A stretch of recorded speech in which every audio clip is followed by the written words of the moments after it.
Now, it's extremely important to highlight this truth-telling component and the fact that your truth about these experiences is indeed your truth. And it's such a key component of the writing exercise. So what we're looking at here is a situation where the event or events that happened actually happened. There's no changing that. But your narrative about those events is vitally important in terms of how you experience either ongoing distress from or relief from those events. And in sort of a counterintuitive way, reporting those events in a way that initially is very stressful or that can be stressful in any number of those different 4 writing bouts, over time provides relief from that stress. So why do I say counterintuitive? Well, you could say, okay, well then does distress itself cause changes in the prefrontal cortex that are positive? No, in fact, the opposite is true. We know that being under conditions of duress or stress or trauma reduces activity in the prefrontal cortex. And here we're saying recalling that trauma and stress in ways that are highly emotional and negative is actually increasing ongoing activity in the prefrontal cortex.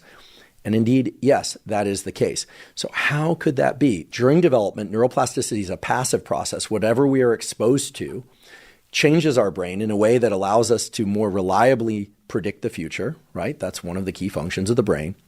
But as an adult, meaning from age 25 onward, and really that's not a strict cutoff, could be late teens, maybe 19, all the way up to, say, age 120, which we think is perhaps the maximum lifespan that humans could possibly reach. We don't know. Most people don't reach 120, but let's say from 19 all the way up to 120, we know that neuroplasticity is created when the nervous system goes into states that are atypical as compared to our normal waking states.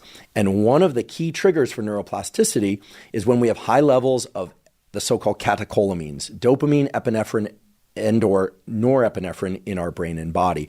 That creates a state change that we call autonomic nervous system shift, where we have elevated heart rate, more distress, high degrees of emotionality. It is highly uncomfortable often, and yet that signals to the neural tissue, hey, something's happening here and we need to rewire, we need to change. And the actual rewiring occurs during deep sleep and states such as non-sleep deep rest or anytime we're in a deep relaxation state. Some of you have heard me talk about neuroplasticity before, but the key elements to remember for today's discussion is that these states of heightened levels of emotionality are the trigger for neuroplasticity, and that the actual rewiring of neural connections happens in sleep and states such as non-sleep deep rest. So if we were to be completely logical, we would sit back at this point and say, okay, here's a protocol in which we deliberately make ourselves stressed out again about a very stressful or traumatic event. And yet, even though that stressful or traumatic event at first created problems for our mental and physical health, by revisiting it and triggering that stressful experience again 4 times in a lot of detail, somehow it's giving me relief from that experience. It's creating positive mental and physical shifts. I mean, how could that be? How could it be that the negative experience on the one hand creates problems, and then on the other hand, recreating that negative experience relieves those very same problems? There's something completely illogical about that framework, right? Well, here's where things get really interesting.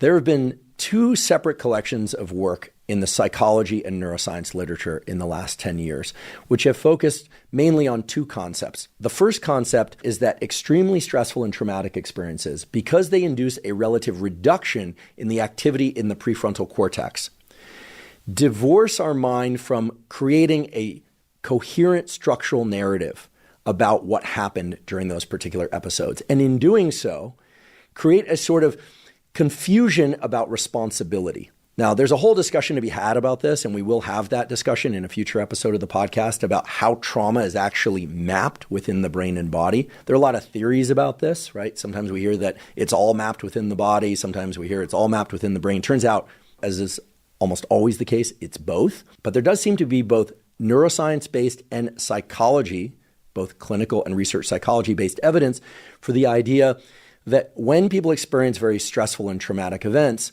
that the representation of those events is somewhat fractured in the sense that people, by not talking about them, by not creating a coherent narrative around them, start to form false correlations between the kind of stress that they create in our body and mind when we think about them, and a confusion about what happened, a confusion about why we feel terrible when maybe we weren't the perpetrator, or create a sort of lack of coherence between our bodily state and what we're thinking, especially because we're not the perpetrator, right? Here we're talking about traumas and stressful things that happened to us.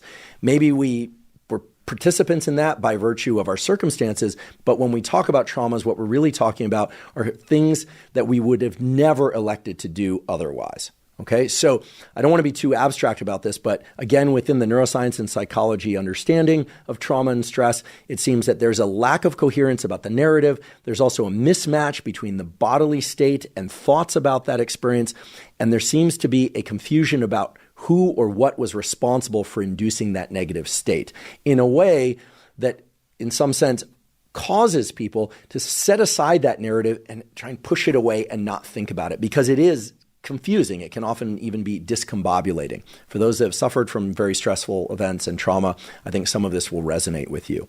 Now, a separate literature that's largely nested just within the neuroscience community, although it's starting to wick out into the psychology community as well, is the idea that when people tell the truth, and in particular when people tell the truth with a very coherent, structured narrative, the levels of activity in the prefrontal cortex increase, but not just temporarily.